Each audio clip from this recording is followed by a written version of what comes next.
할렐루야. 오늘도 함께 하신 주님을 찬양합니다. 오늘 같이 나눌 하나님의 말씀 열왕기하 4장 1절로 17절까지의 말씀을 통하여 채우는 기적이란 제목으로 같이 나누기를 원합니다.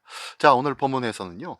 하나님께서는 이 엘리사를 통하여 생활고에 처한 가정에는 넘치는 기름으로 채워 주시고요. 또한 자손의 대가 끊어질 위기에 처한 가정에는 아들을 허락하시는 그러한 놀라운 은혜의 기적을 보여주는 말씀이 오늘 본문의 말씀입니다. 자, 그 내용 한 절 한 절씩 같이 나눠볼까요? 예. 먼저 1절부터 7절까지의 말씀입니다. 선지자의 제자들의 아내 중에 한 여인이 엘리사에게 부르짖어 이르되 당신의 종 나의 남편이 이미 죽었는데 당신의 종이 여호와를 경외한 줄은 당신이 아시는 바니이다. 이제 빚준 사람이 와서 나의 두 아이를 데려가 그의 종을 삼고자 하나이다 하니 엘사가 그에게 이르되 내가 너를 위하여 어떻게 하랴 네 집에 무엇이 있는지 내게 말하라. 그가 이르되 계집종의 집에 기름 한 그릇 외에는 아무것도 없나이다 하니 이르되 너는 밖에 나가서 모든 이웃에게 그릇을 빌리라.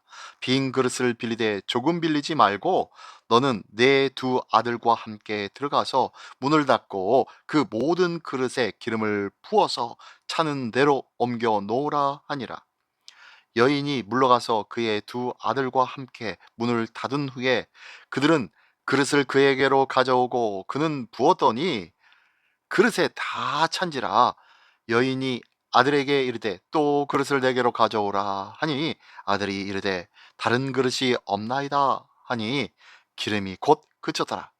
그 여인이 하나님의 사람에게 나아가서 말하니 그가 이르되 너는 가서 기름을 팔아 빚을 갚고 남은 것으로 너와 네 두 아들이 생활하라 하였더라.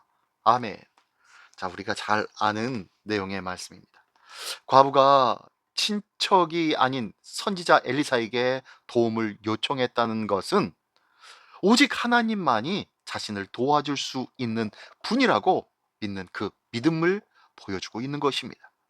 충분히 원망하고 절망할 수 있는 상황이었지만 그럼에도 불구하고 이 여인은 불평과 불만 대신 하나님 앞에 간절히 구하는 간청을 선택했다는 것이죠. 힘겨울 때일수록 기도와 말씀에 집중하기 어렵지만 오히려 그때가 가장 하나님을 찾아야 할 때가 아니겠습니까? 그때 기도하며 그때 듣는 말씀이야말로 하나님께서 함께 하시며 역사하시며 들려주시는 은혜와 위로와 축복의 메시지라는 것을 다시 한번 믿으시기 바랍니다. 어쨌든 이 여인에게 기름 한 그릇밖에 없는 상황을 확인한 이 엘리사는 무엇라고 얘기합니까? 예, 이웃으로부터 그릇을 최대한 많이 빌리고 두 아들과 함께 집에 들어가서 문을 닫고 빌려온 그릇에 기름을 채우라고 지시합니다. 참 터무니없는 짓이지요. 그런데요, 순종의 결과는 놀라웠습니다. 모든 빚을 갚고 두 아들과 생활할 수 있을 만큼 충분히 채워졌다는 것이죠. 내가 얼마나 많이 가졌는지가 아니라 내가 얼마나 이 말씀 그대로 고지고대로 순종하고 있는지 그것이 더 중요하다라는 것을 우리에게 깨달아 알게 해주고 있는 것입니다. 언제나 과거나 현재나 미래나 언제나 우리를 살리는 것은 내가 가지고 있는 그 무언가가 아니라 하나님의 말씀 앞에서의 순종, 믿음의 순종이었다는 것이에요. 오늘 내가 하나님 앞에 드릴 수 있는 것은 내가 가지고 있는 것이 아니라 오직 믿음의 순종밖에 없는 줄 믿습니다. 이 거룩하고 아름다운 순종으로 말미암아 살아계신 하나님이 우리와 함께하고 있음을 만방에 보여주고 증거하는 그 거룩하고 아름다운 삶을 보여줄 수 있는 우리 모두가 되시기를 예수님의 이름으로 축원합니다. 이것이 하나님께 영광이죠. 할렐루야. 네, 다음 계속되는 말씀 볼까요? 예, 8절부터 17절까지의 말씀입니다. 하루는 엘리사가 수넴에 이르렀더니 거기에 한 귀한 여인이 그를 강권하여 음식을 먹게 하였으므로 엘리사가 그곳을 지날 때마다 음식을 먹으러 그리로 들어갔더라. 여인이 그의 남편에게 이르되 항상 우리를 지나가는 이 사람은 하나님의 거룩한 사람인 줄을 내가 아노니 청하건대 우리가 그를 위하여 작은 방을 담 위에 만들고 침상과 책상과 의자와 촛대를 두사이다.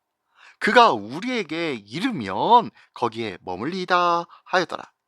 하루는 엘리사가 거기에 이르러 그 방에 들어가 누웠더니 자기 사원 게하시에게 이르되 이 수냄 여인을 불러오라 하니 곧 여인을 부르매 여인이 그 앞에 선지라.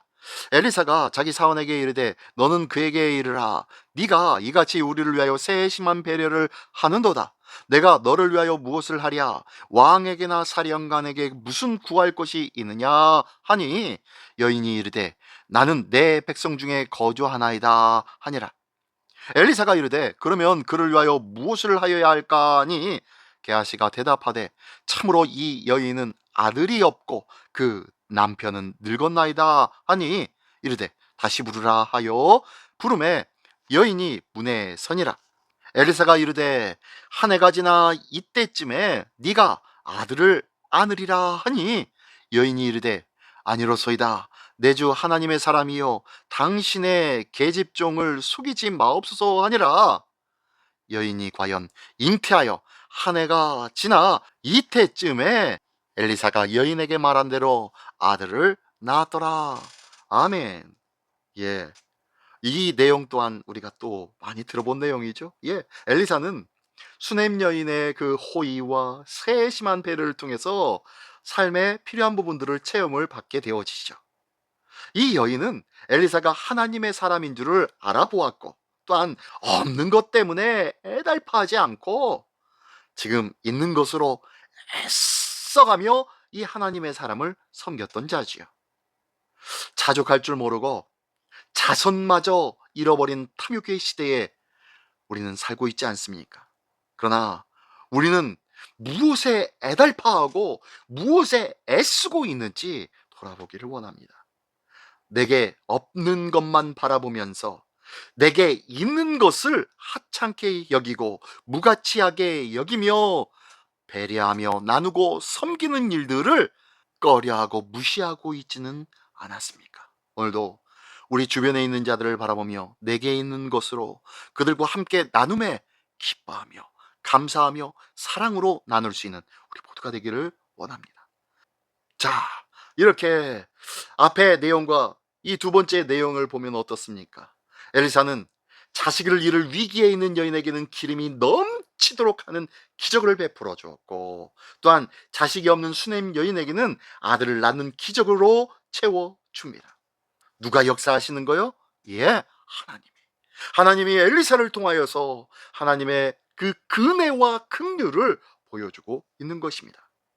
바알이 자손의 번성과 미래를 보장한다고 믿는 이 시대 속에서 남편 없는 집의 가난한 절망과 자식 없는 집의 암담한 미래를 희망으로 바꿔주신 분, 그분은 바로 하나님이었다는 거예요. 오늘도 끝까지 우리에게 말씀하시며 깨우쳐 주시는 그 말씀을 따라 우리 주님을 붙잡고 우리 주님의 은혜를 힘입는 우리 모두가 되시기를 예수님의 이름으로 축원합니다. 기도하겠습니다. 전능하신 주님 감사합니다. 거룩하신 하나님께서 오늘도 우리와 함께하여 주시고 우리를 찾아와 주셨사오니 감사를 드립니다.